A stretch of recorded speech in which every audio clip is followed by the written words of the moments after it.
So I finally got around. Happy 4th of July, guys. Finally got around to doing my response video to Stephen A. Smith and Kevin Durant, man. First, I want to say we have to understand this. We created capitalism and free agency so people can do what they want to do, create a free market, and so they can make as much money as they want. Now, this is an emotionalist video. This is about logistics and pragmatics. Now, I've had, I have, let's see, I can't even tell you how many NBA players' phone numbers I have in my phone. I'm just gonna be candidly clear with you guys. Winning an NBA championship in your 20s is a secondary nature, and I'm being candidly honest with you. You want to make the most money as possible. When you hit 30, 31, 32, 33, then you begin to think about your legacy. It's kind of like us as parents. You know, we get our second win when we realize our kids are going to have kids and we become grandparents, right? Then you start thinking about your legacy. You start thinking about your life insurance. You start thinking about what you're going to leave your kids or your grandkids. You can live happily ever after. I mean, I know one is one end of the spectrum. The other one doesn't even hit the spectrum. But just for the sake of this conversation, NBA players are not thinking about winning an NBA championship as we may think that they want to do. You know, uh, I am 100%. I love capitalism. I love quote unquote free trade. You know, that's a whole nother topic. But for this conversation, we'll insinuate that free trade is literally free trade. So with free agency being that, you have to, when your contract is up, you have the right to do what and go wherever you want. There are 30 destinations in the NBA or 32. Forgive me if I. You have the option to go anywhere you would like, and it's just in my eyes, it kills two birds with one stone. One, you're getting $27 million a year, that being Kevin Durant, and two, you have a chance to win an NBA championship. I don't want to hear he's competing against his rivalry or they were up 3-1, down 3-1. Let's be clear. I'm just going to give you guys some examples. You guys remember the Lakers when uh, Jerry West put that team together?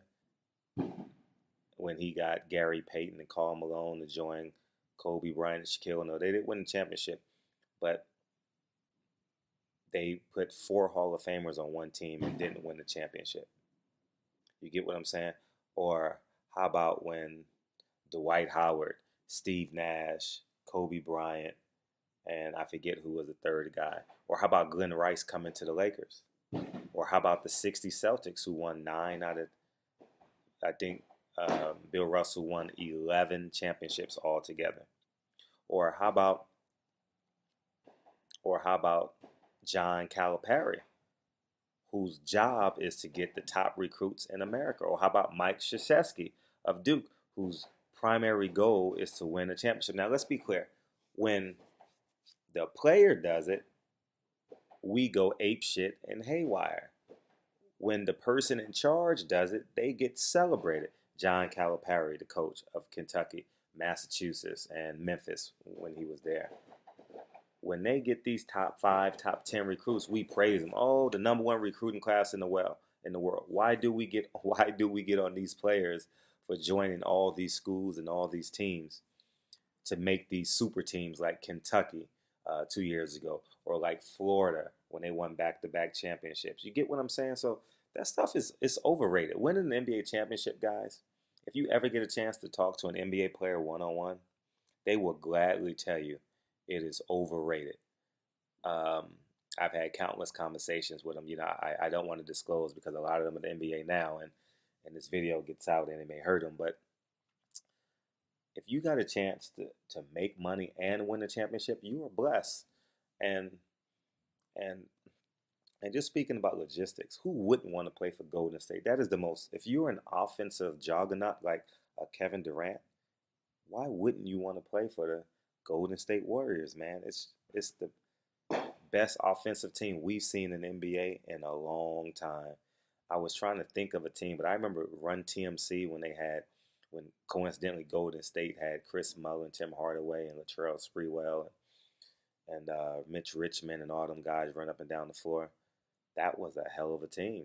Or how about the Knicks in the early '80s when they had Mark Jackson throwing no-look passes to Patrick Ewing and Stu Jackson was the head coach and they had Rod Strickland. Those were some fun teams. You know, and and I was also thinking about Stephen A. Smith. He's criticizing him for competing for going to the team he lost to. Well, why the hell? Why wouldn't he say the same thing to Skip Bayless? Skip Bayless is a jumping ship to go to Fox. Why would you go to the competitor? Why would you? We're we are. You get what I'm saying? Like Stephen A. Smith, uh, in the position that he's in, has laid a great foundation for people to follow. And I'm talking about men of color. But sometimes he goes off on a tangent for no damn reason. Like they always want to criticize LeBron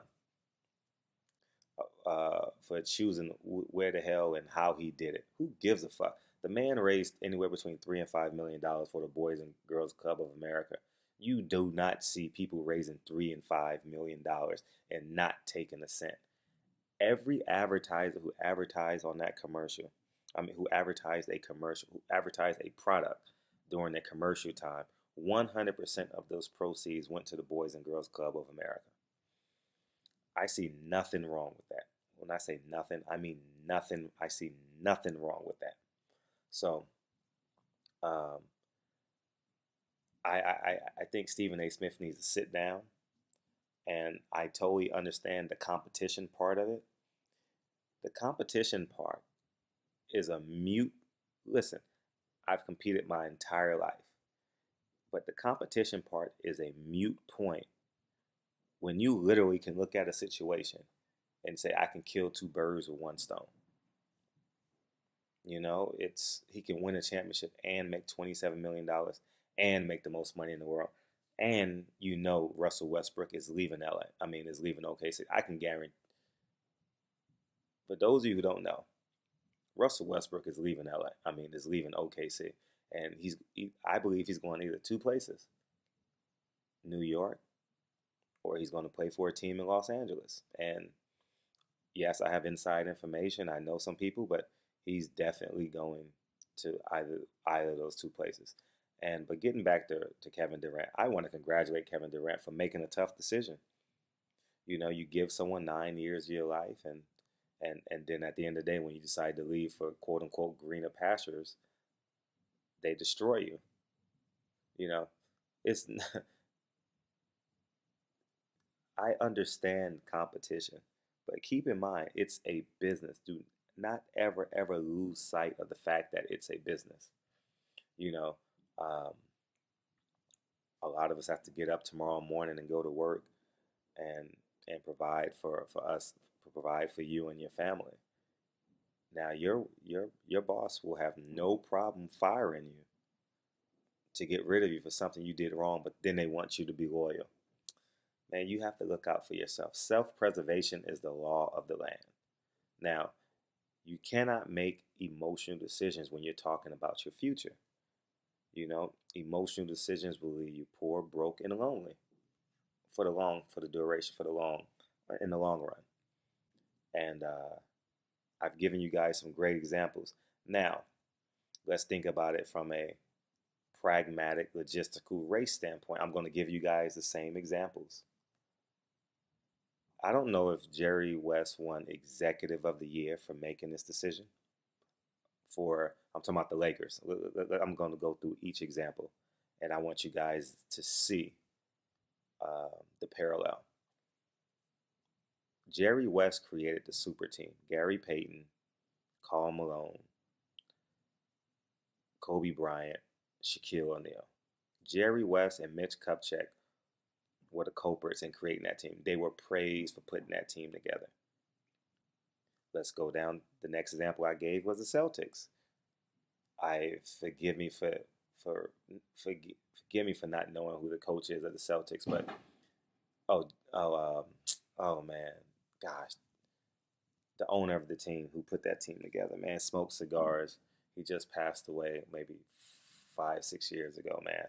But you guys know the guy who smokes the cigars for the Celtics. can't think of his name, but he's the owner, was the owner of the Celtics. He put that team together. Bill Russell won 11 NBA championships, and that was a super team of the 60s. Now let's get to LeBron. LeBron made his decision against a white man. Dan Gilbert basically called him everything but a nigga in that letter. John Calipari puts together all these black athletes at Kentucky, gives them free shoes, gives them illegal money. We know this happens. But he is praised for bringing in the top recruiting class in America damn near every year. Billy Donovan of Florida, bringing in Joakim Noah, Al Horford, and those guys, winning back-to-back national championships. I live in Los Angeles. When Pete Carroll put that super team together at USC, he was praised. We didn't hear no issues with Matt Leinart and Reggie Bush and Lindell White joining forces to probably create the greatest 2-year offensive football team, collegiate football team in history. You know, I will forever say that game Reggie Bush had against Fresno State was the greatest single performance I have ever seen in college sports. I don't care if it's basketball, if it's football. Well, let's just say basketball, football. But that is the greatest collegiate performance I have ever seen by one single performance. Now, I'm not talking about big games. I'm talking about just a single athlete just literally winning the game literally by himself. So, and Mike Krzyzewski. Mike Krzyzewski has been doing it for years. You go down the line, you know, his job is to bring in a top 10 recruiting class, and he does it every year, year in and year out. And he gets bonuses for it. He gets rewarded for it. But when an elite black athlete does something like this, he gets ridiculed.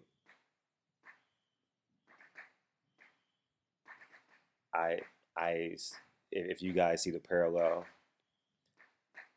Kevin Durant, do what you want to do. If Kevin Durant is in Los Angeles with Russell Westbrook this weekend, wouldn't you believe that they've had conversations and Russell Westbrook is leaving OKC? If I'm OKC, I trade Russell Westbrook. So I think, getting back to Stephen A. Smith needs to see bigger pictures. He makes too many harsh emotional analysis, you know, and people without thinking will tend to lean on him and see his opinion as the judge and the jury, which is wrong. And I'm not saying that he's uneducated or a coon. I'm not even going that far as well, because once you call someone a coon or you call someone a racist, you can't come back. There's no comeback from that. So I'm not saying that. But what I am saying is he has to do a better job at, again, not making emotional analysis. All he is doing is ranting.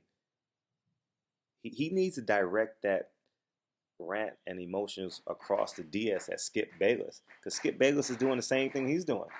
The herd left. Fox is building a juggernaut over there, man. You know, in 2 or 3 years, he's getting paid more. He got 5 years, $22 million over at Fox. He needs to turn his face at the DS and turn to Skip Bayless and say, "What are you doing? Why are you going to potential Golden State?" You know, ESPN is losing their personalities left and right. So Kevin Durant, I applaud you, and I want you guys to really sit back and analyze. Really, did he do something really, really wrong, or did he hurt your feelings? Did he hurt your feelings? At the end of the day, guys, he's going to make $27 million. He's going to pay his taxes and Golden State has a great chance to win an NBA championship. Just think, now when you play your boys in 2K17 and NBA Live 2017, no one will be able to use Golden State because it'll be like cheating. It'll be like using USC in NCAA 2005 or 4, whatever that year was, when we couldn't beat Reggie Bush and all them guys because you hand him the ball, he runs 100 yards on you. But anyways, man. Or I give a great example when you played with Texas and you had Vince Young at quarterback when you played NCAA football on PS2 or PS3, whatever console we had back then. But man, if you take your emotions out of this, these guys aren't really. I mean, in the NBA, yes, we're competing for ratings, but at the end of the day, they're not really competing. They're doing a job.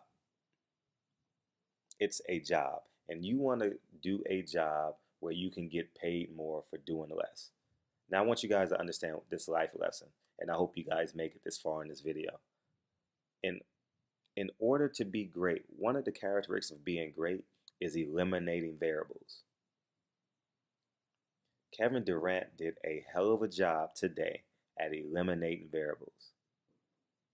He doesn't have to score as much. He doesn't have to create as much. He doesn't have to play as many minutes now because what? He has help. He's playing with 3 other Hall of Fame potential. If they going on the same path they're going, they could potentially be Hall of Famers. Andre Iguodala maybe could be a Hall of Famer, but if Robert Horry doesn't make the Hall of Fame, maybe Andre Iguodala doesn't make the Hall of Fame. I don't know. I don't vote. But Kevin Durant, I applaud you. I don't think you made the wrong decision. I think if you believe you made the best decision, then I'm going to ride with you.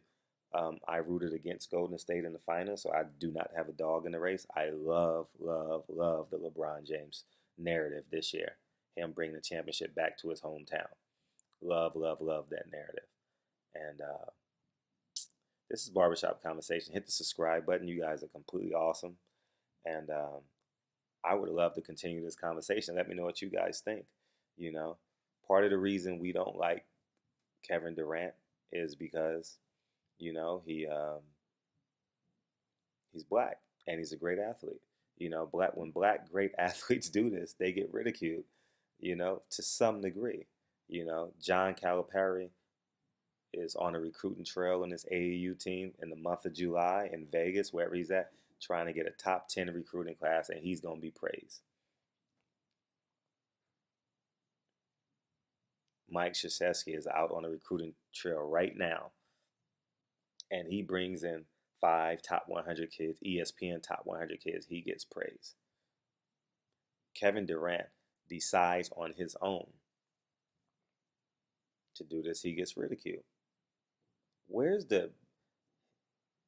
They're not right. There's no such thing, guys. It's a job. It is the fans that create the rivalries. Okay, I'll give you guys a great example. Roger Clemens leaves the Boston Red Sox, goes to my New York Yankees, and wins a pennant. No, wins a World Series. Wade Boggs will go in the Hall of Fame as a Boston Red Sox, but he won a World Series championship with the New York Yankees. Babe Ruth, quote unquote, the greatest player in baseball before 1950, traded from the Boston. I believe he got traded for some money or something from the Boston Red Sox to the New York Yankees and became, quote unquote, a baseball historical icon. I said trade, yeah, but Roger Clemens is a great example, and Wade Boggs are 2 great examples of that. We praised them. I remember Wade Boggs in the outfield on the policeman's horse. I'm a diehard Yankee fan, you know, and or how about A-Rod leaving Texas and going and signing with the Yankees for 10 years, $270 million, man, and he doesn't get ridiculed. Man, there's something to be said about when people don't respect you, when they see you as an employee, as a mule. You know, as someone who carries their load and makes them money, they feel betrayed. There's no betrayal here. There's zero betrayal with Kevin Durant going anywhere he wants. Remember, I said at the top of this video, I said free trade, capitalism. Free trade is free agency. You can go anywhere you like. And I applaud him. So congratulations, Kevin Durant. Um, I wish you well. Christmas Day is going to be a hell of a game. NBA 2K17 is going to be amazing. NBA Live 17. It's going to be illegal to use Golden State because if you keep the game on easy or normal, they probably can score. Literally, they can score 130, 140 points a game, and literally you can just shoot threes between them four players. And you make a trade. If you're NBA 2K, you make a trade for one person, maybe two people who can just rebound the ball. Scotty, man, Scottie Pippen went to the Portland. I can go on and on. I know I give you. Scottie Pippen left, went to Portland, and they created that dream team, and they lost to the Lakers in the finals. They were up 18 points, 15 points going into the fourth quarter, and the loss. That's when Kobe threw the lob to Shaquille O'Neal, and Shaquille O'Neal was running down the court shaking his head, which was probably the play of the decade. That's one of the most memorable plays in recent Laker history. I'm not even going to go into the Magics and the George Mikan eras and the Lou Alcindor, Kareem Abdul-Jabbar era. But barbershop conversation. Hit the subscribe. Let's have a conversation about this. So let me know what you guys think. I say congratulations to Kevin Durant. Stephen A. Smith, you need to be more pragmatic and logistical in your analysis. Because at the end of the day, First Take will not be the same without Skip Bayless. And we all know the reasons why. He's white, you're black. You guys come from different parts of America. You guys have different core values. So, Bart, will you leave and go to Fox when the ratings drop at 9 a.m. in the morning, 8 a.m. in the morning when First Take comes in because Skip Bayless is gone? What are you going to do? Barbershop conversation. Talk to you guys soon. Peace.